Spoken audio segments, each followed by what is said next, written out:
Getting close. It's a whole minute. I know. No, look at, we got 29 seconds. Go time. Your message, Mark. I did not. Said he was gonna be at the Zoom, but He's not on yet. not yet, no. See if I can call. You going to, or you want me to? Oh, he's calling. Okay. He's dialing. Your PC is. Did it, We asked and PC hasn't said anything, so I'm assuming that it's not. did it go through? It's I thought you Lisa were- Beck. Hello, it's Lisa Beck. It's just not registering on my computer for some reason. Thank you. Lisa Beck. Hi there. BECK. Yep. Oh, have a good afternoon. I'm calling. Did or didn't? I did. Right now. On the line. Hey, Ryan. Hey, good afternoon, Mark. Are you joining on the actual Zoom link or just via phone here? I tried to go on the Zoom link and it says meeting does not exist. Oh, well, let's just keep you right here. You want me to put the number in or just stay online this way? We can That's stay fine. this way. You're fine. I got you on speaker. Gotcha. Very good. Hey, Call the meeting of the Mountain Bay Metropolitan Police Department Oversight Board to order.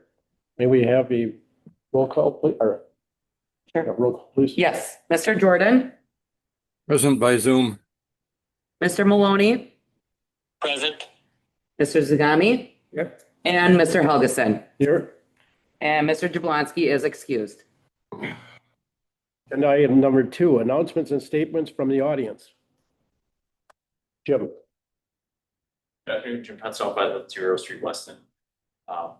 Just want to briefly ask if the Oversight Board can make an effort to start telling the story for the needs of a new police department building.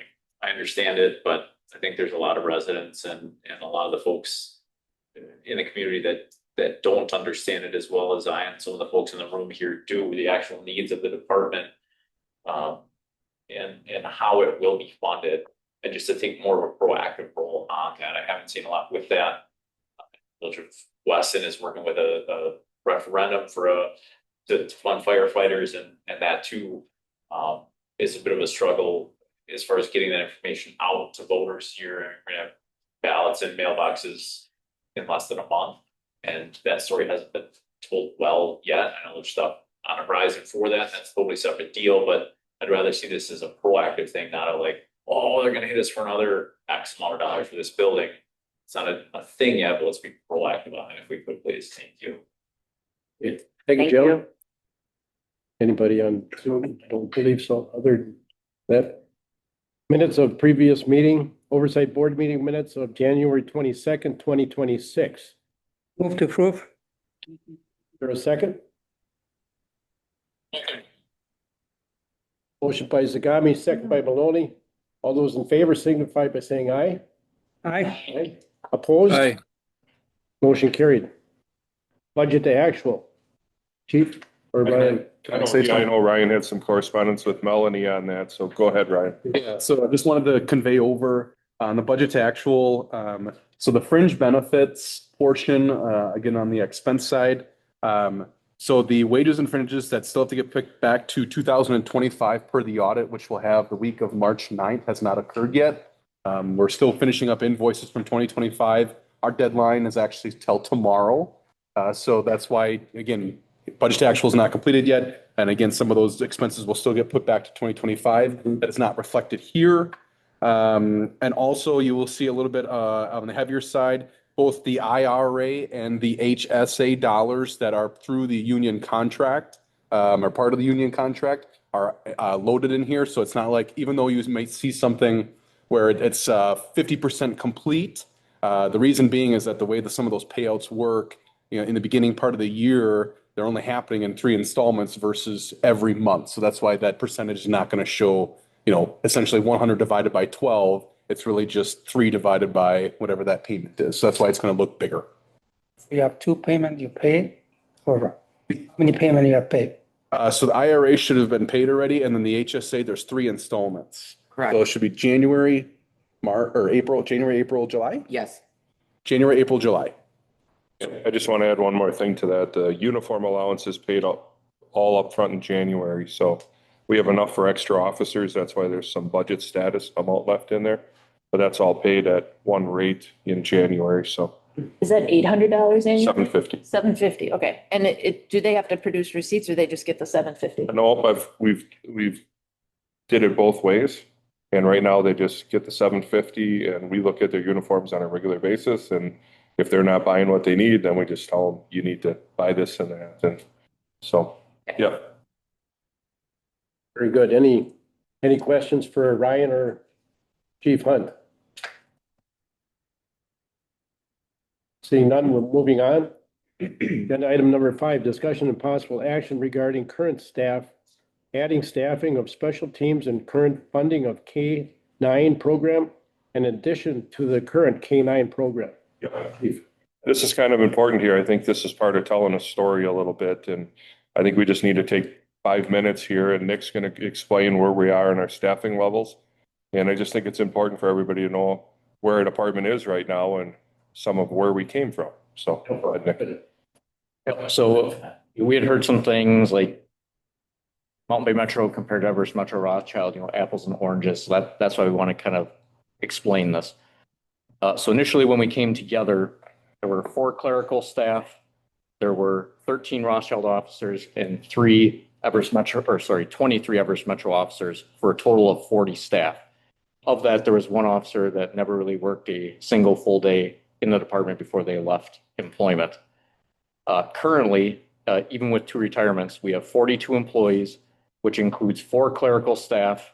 That does include an individual that's currently sponsored, who's in recruit school. And then we have 37 sworn officers. Those 37 sworn officers comprise 2 command staff members, 1 detective sergeant, 3 detectives, 4 patrol sergeants, 21 patrol officers, 5 school resource officers, and 1 drug task force officer. Of that, command staff currently is lower than where we were at when we first came together. Our detective bureau has grown since we came together as a department. We initially had 6 patrol sergeants when we came together, but those positions have kind of evolved where now we have more detectives and our school resource officers have increased too, because we have 5 current school resource officers. For assignments and opportunities, we have not lost anything. If anything, as an agency, we've actually grown and have additional opportunities for officers. So as mentioned previously, we have 5 school resource officer positions. Those 5 school resource officers during summer also assist with community service type events. So Everest Metro used to have a CSO position that just did that. We now have 5 officers that help put on events. We have the 1 drug task force officer. We have 2 drug canines, 1 therapy canine. We have 3 SWAT operators that work with the Marathon County SWAT team. We have 2 mobile field force operators. Mobile field force is a riot control team. We have 3 certified humane officers, which neither department had any humane officers prior. We have 6 current field training officers, and we are actually sending 3 more officers to training. So we'll have 9, which is more officers than the departments have had in the past that are active training officers. We have 2 officers that do code enforcement. 1 officer does Celebrate or is certified in Celebrate, which is digital downloads. So if we get a cell phone or a laptop, even if it's encrypted, he can get evidence off of those items. We have 2 DARE instructors, and then we have 9 instructors within our department, officers who are certified instructors, so they can teach our current staff and other departments if needed. Of that, we have 5 firearms instructors. We have 1 DAT, which is Defense and Arrest Tactics instructor. We are working on a 2nd because there was an issue at the state level. So they're meeting next week to see if they will still certify that officer. We have 3 EVOC instructors, which teach basically pursuit training, high speed, driving squad cars. We have 1 vehicle contacts instructor, 1 tactical response instructor, 1 scenario instructor, 1 professional communication instructor, and 1 RAP instructor, which is something we've never had before either. So explain what the wrap is. The wrap is a non-lethal restraint device that if you have somebody who is actively fighting or actively resisting, you can safely restrain them. So we can transport them, whether it's to jail, to the healthcare center, to the hospital. And then they aren't hurting themselves, they aren't hurting officers, they aren't hurting EMS staff, and they're not damaging property. Good. Very good. So what's the therapy canine? Our therapy canine is Sully. So he's currently with one of our school resource officers, Abby, who works out of the middle school. And he's a buddy to everybody. That's his job. Yeah, I met him. There's, from our department, lots of police departments that have therapy canines have found uses, especially in the school. If you have people who are victims of sensitive crime or kids or people with special needs, they calm people down, help people open up. So we can do our jobs without people, I guess, being escalated.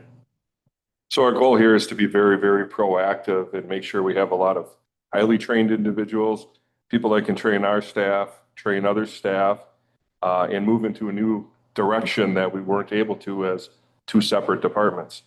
So what we're asking for today is we would like to add one more staff member to the special teams, which is the mobile field force.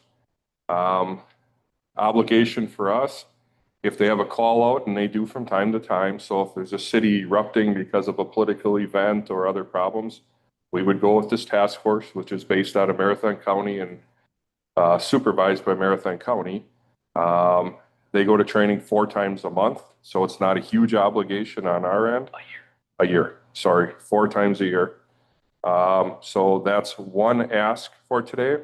The second one is we've done a very, very good job with our K9 programs. We've generated a lot of funds. We bought 2 cars already this year. I have a grant from Marathon County Sheriff's Department right now that we have a $10,000 gift to us.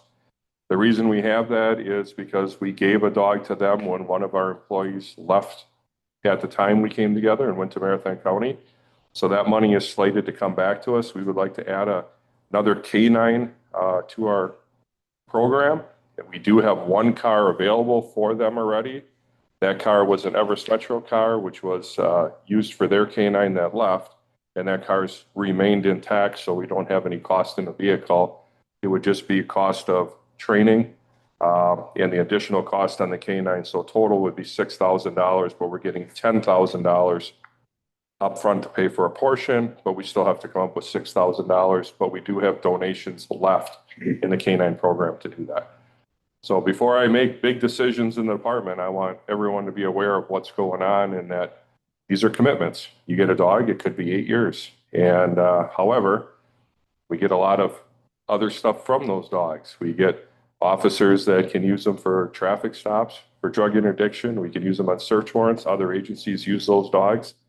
So it's a great tool for us. This would be a drug dog, not a therapy dog, right? Correct. It's a single purpose dog, so it can track and is drug detection.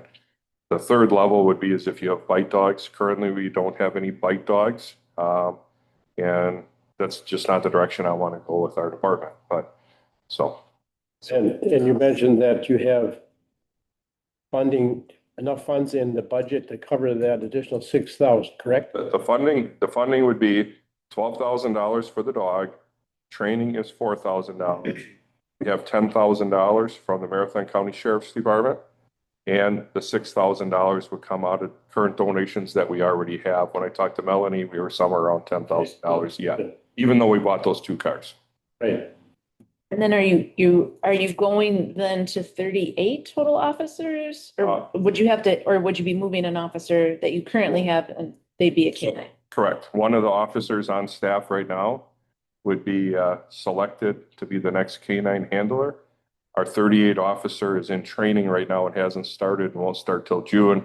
So but we are in a hiring process yet. So it's not an additional staff, it's utilizing staff that you have. Correct. And then, what are the extras that a K9 officer receives? So a K9 officer gets 1 day or 1 hour per shift off by law. We have to give them 7 hours in a 2-week period.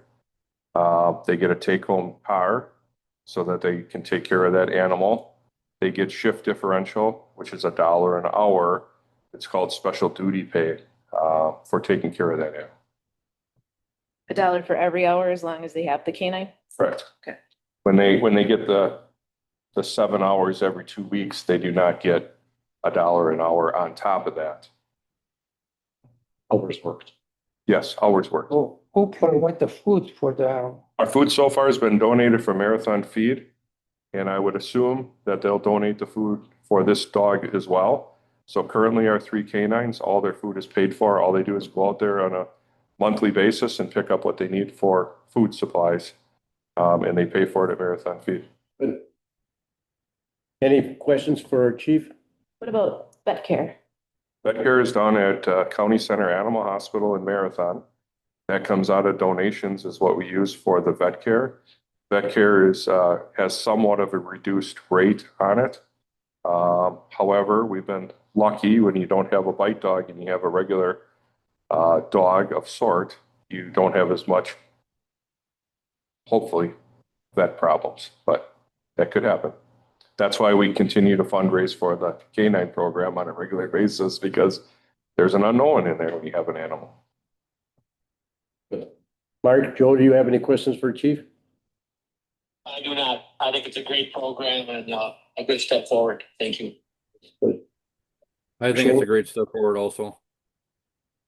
So we're looking for a motion to approve the 1 staff member moving to a special team officer and an additional $10,000. You need $6,000 in proceeds in addition to the $10,000 grant funds for the canine. I think to simplify, it would be addition to 1 officer addition to special teams and an addition of a canine to the police department funded from canine donations or grants. Very good. Do we have that motion? I'll make that motion, Maloney. For a second. Motion by Maloney, second by Zagami. All those in favor signify by saying aye. Aye. Aye. Aye.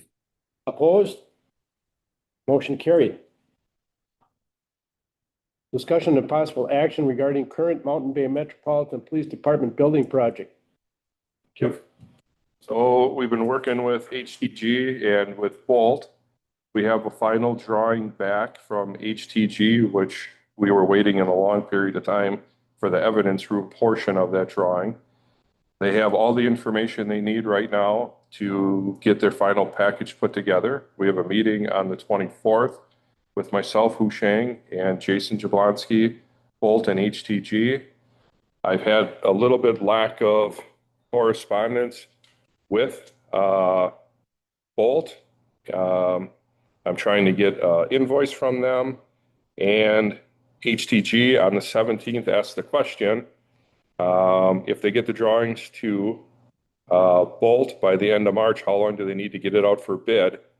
So we I'm hoping that the meeting on the 24th is going to answer some more questions for us, because right now I don't feel we're getting the answers that we need, and we're waiting on a schedule. I've asked for a schedule, and I haven't gotten a response on that. The last time, that was on the 17th as well. HTG was good at getting back to me, but we're waiting on Bolt for some of that information for the building. So I'm hoping they send us the schedule ahead of time.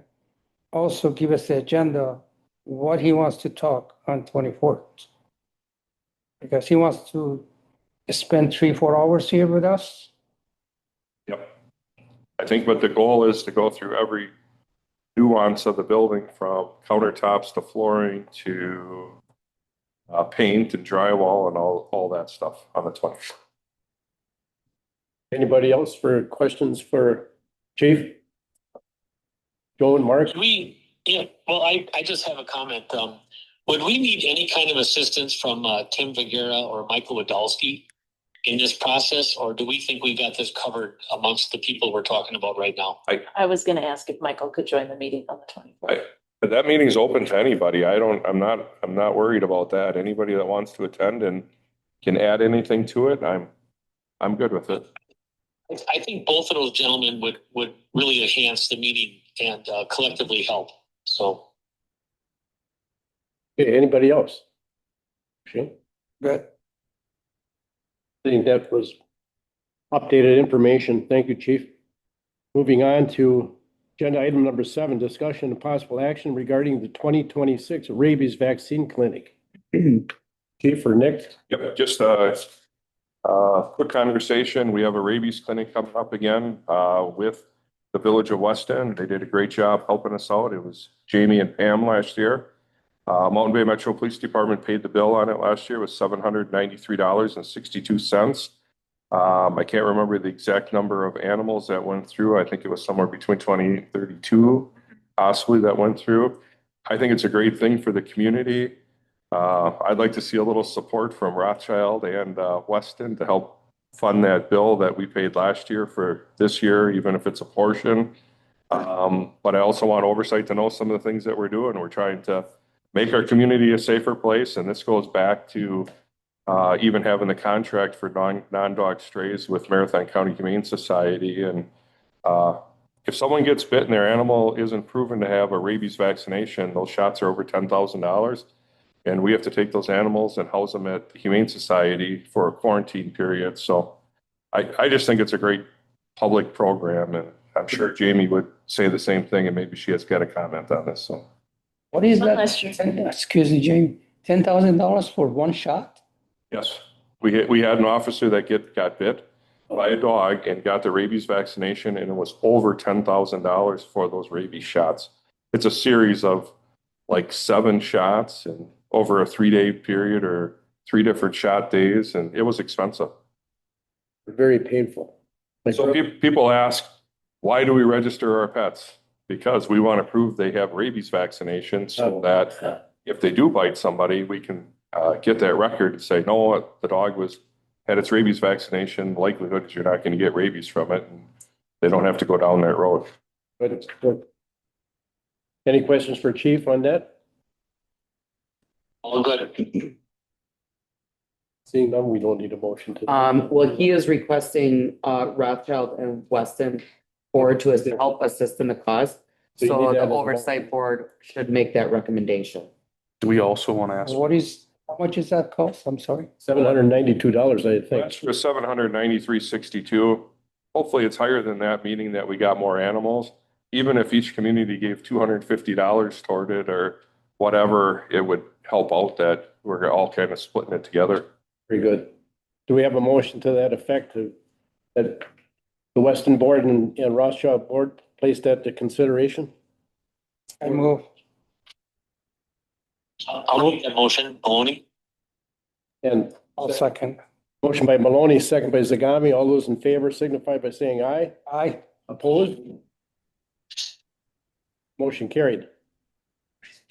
Joe, wait in. Can you make a motion or excuse me, a vote? Joe is aye. Okay. Very good. Motion approved. Discussion and possible action regarding police day-to-day activities and quarterly report. Nick? Yep, I'll just start briefly and then Nick will jump in here. So we finally have 1 year of stats for the police department. I think that's very important. So the closing of 2025, we had over 25,000 calls for service, and I think we're kind of shocked on that a little bit, and 683 crashes. So far for the month of January, we had 69 crashes, and we're right on track at 2,100 calls for service. So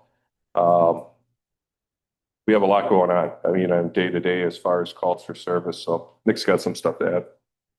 Yep, so just some department updates.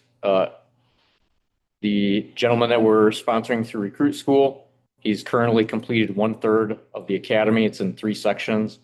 So he passed the first third. He's on track to graduate so far in May with a potential June start date.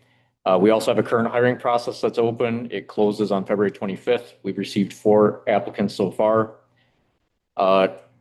Regarding equipment, we're trying to get every one of our marked squads to have a less lethal shotgun. We have 22 current marked squads. Of that, we had 14 less lethal shotguns. We purchased 1 today, so we now have 15. We still need to buy more, but we can't find them. We even tried buying some out of Canada because they're tough to buy. Regarding rifles, we're also transitioning all our rifles over to Barnes rifles from Bushmasters. We currently have 22 Barnes rifles. We have 3 short barrel Barnes rifles, which the SWAT team has, our SWAT team members. One of those SWAT team members is also on the sniper team. So we have a JP Arms 308 rifle that officer has. And then we have 11 Bushmasters left that we need to transition out yet. And then regarding AEDs, when we came together as a department, Everest had no working AEDs. Rothschild had a couple that were end of life and non-serviceable. All those have gone away. We initially purchased 5 AEDs, and then we had 4 additional approved that we bought. So we currently have 9 total AEDs in service. I just want to add to that, the AEDs are defibrillators. So if you go to somebody's house, they have a heart attack, and those were purchased from grant money that we had gotten. So I'm happy to say that we've done a very, very good job on getting grant money and donations. One other thing with these rifles is the reason why we're transitioning rifles is because we want the exact same equipment in every one of the cars. So if someone grabs something and it's the heat of the battle, everything works exactly the same and operates exactly the same. And when you have firearms, if you start going through and replacing parts on these things as they wear out, I would rather just have brand new stuff that always works, that we never have to worry about. And some of those guns, those Bushmasters, were around for 13, 15 years, something like that. And they've been good to us, but it's just time to move on and have things up to date. So Good. one of my goals is taking over the chief of the new department here was to try to get everything up to par. And it's been a challenge. You heard me talk about some of the evidence and some of the other stuff. And there's just a lot of work on that stuff to get things up to a working standard that we need. So without breaking the bank. What you do with those old rifle, they trade them up? They go up for sale, and they will go down to Wisconsin surplus. So that it's a big auction site. We don't pay anything for it. We get 100% of the sale price of it. The buyer has to pay a percentage. In addition, that's a good question. We transitioned a couple of cars. We had a couple of cars with 20,000 run hours on them. One needed about $4,000 worth of repairs, the other about 2,000 instead of putting any money in them. We're selling those. And if you look at that on personal vehicles, a personal vehicle would never, ever make it up to 20,000 run hours. It's like taking a car, turning it on and leaving it run for 4.5 years straight, 24 hours a day. That's how you get to 20,000 run hours. So we have 2 cars that are going to go up for sale on the auction. We did buy those 2 cars in our fleet here. We're waiting for them to get set up from those donations. And we still have a Harley motorcycle that we're trying to sell. And now that spring's coming again, we tried twice last year. We had it sold. Someone didn't pay for it. The second time it went up, it got cold outside and the price went down. So we send everything through the surplus to try to get as much money as we can for it. So. Okay, thank you. Very good. And I have to say, you guys did a great job in, controlling all the expenses and getting grant money. And I know your fundraisers were excellent. So very good. Any other comments from Joe and Mark? All good for me. Very good. Any Good for me. Very good, Joe. Moving on, announcements and statements from the Oversight Board. Any from any? I'm good. Morning. I just got a quick statement. I just want to thank everyone for their patience. I got another surgery coming up on my knee in 2 weeks, so the doctor wants me quarantining. And after that, I will be present at all the meetings. So thank you all for your patience. Good. I Well, do have This is Joe. I have Joe. just one question on that meeting on March 24th. Can I join that meeting remotely? I can make arrangements so you can, sure. Okay, I would really appreciate that. February, I'm sorry, what? February 24th. Oh, okay, all right. That would be great. Very good. I have one statement.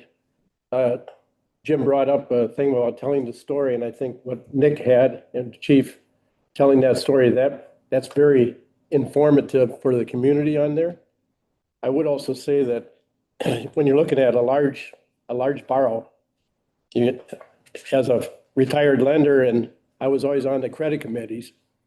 And we had many large multi-million-dollar loans that came in. And we always recommended doing what's called a SWOT analysis.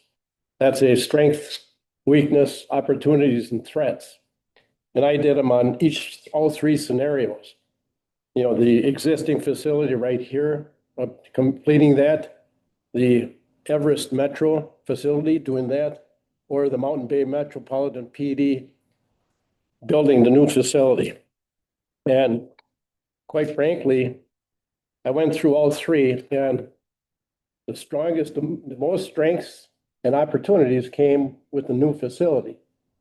Weaknesses and threats were lower on the new facility, but pretty much even on threats all across the board. And I'll give this to Chief Hunt, so you have it.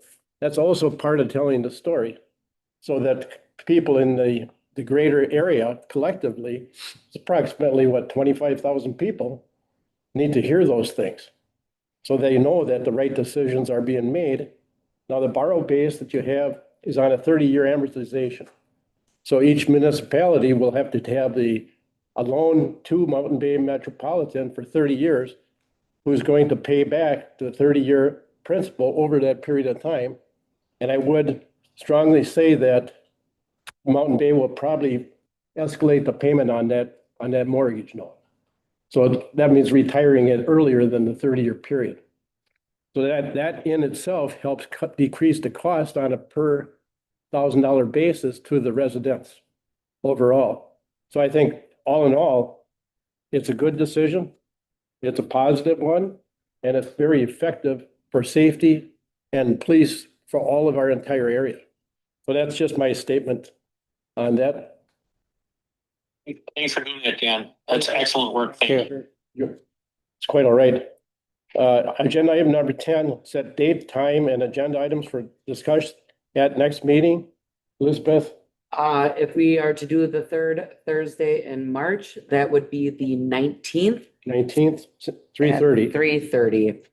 Very good. Do we have motion to adjourn? Move to adjourn. Motion to adjourn. Zagami made a motion. Do we have a second? Voting yes. Okay, motion by Zagami, a second by Maloney. All those in favor signify by saying aye. Aye. Aye. Opposed, motion carried. We are adjourned. Thank you all. Thank you. Very good. Thank you, Mark and Joel. Thank you.